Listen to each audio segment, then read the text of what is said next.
So Impure is about homosexuality, toxic parenthood, and religion. Catholic religion, most of all, because of the guilt and the pressure on our children.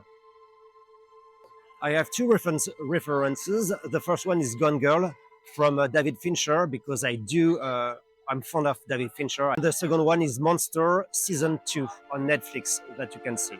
I have two feature movie in development and financing. One is about a creature, a demon on an island in the Indian Ocean. It's a fantastic and adventure movie.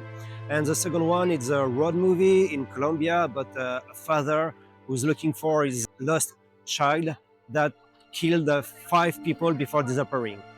I have two movies to be recommended. The first one is The Thing from John Carpenter. The second one is The Fly. And I can add a third one is The Exorcist.